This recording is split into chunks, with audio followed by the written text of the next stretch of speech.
This is the conclusion of the Honorable Supreme Court judgments.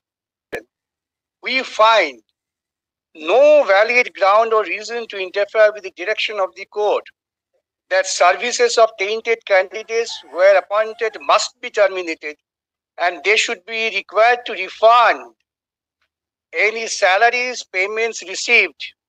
Since their appointments were a result of fraud, this amounts to cheating. Therefore, we see no justification to alter the direction. The final direction of the Honorable Supreme Court is the tainted service goes and you have to return the money. Keeping this in mind, state government now engages them to support them out of the public fund. দুর্নীতিতে নিযুক্ত শিক্ষক ও অশিক্ষক group C ও group D কর্মীদের ভাতা দেওয়ার জন্য single বেঞ্চকে challenge করে division বেঞ্চে গেল রাজ্য। গত ৯ জুন চাকরিহারা গ্রুপ সি এবং গ্রুপ ডি কর্মীদের ভাতা দেওয়ার নির্দেশিকায় অন্তর্বর্তী স্থগিতাদেশ দিয়েছিল কলকাতা হাইকোর্টের বিচারপতি অমৃতা সিনহা। এবার রাজ্য সরকার সেই রায়কে চ্যালেঞ্জ করে ডিভিশন বেঞ্চে গেল। কোন যুক্তিতে ডিভিশন বেঞ্চে গেল রাজ্য সরকার? তাছাড়া দুর্নীতিতে চাকরিহারা প্রার্থীদের নিয়ে মানবিক মুখ্যমন্ত্রীর দরদ উথলে পড়ছে কেন?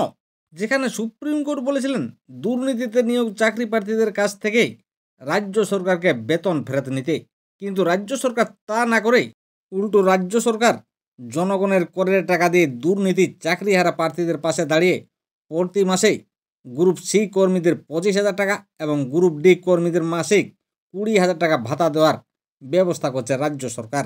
এদিন রাজ্যের তরফে করা মামলায় বলা হয়েছে জীবন ধারণের জন্য এই ভাতার সিদ্ধান্ত, সেটা দেওয়ার অধিকার রয়েছে রাজ্য সরকারের। প্রসঙ্গত সিঙ্গল বেঞ্চে ভাতা মামলায় স্থগিতাদেশ দেওয়ায় ক্ষোভে ফুঁসে উঠেছিল তৃণমূল কংগ্রেস।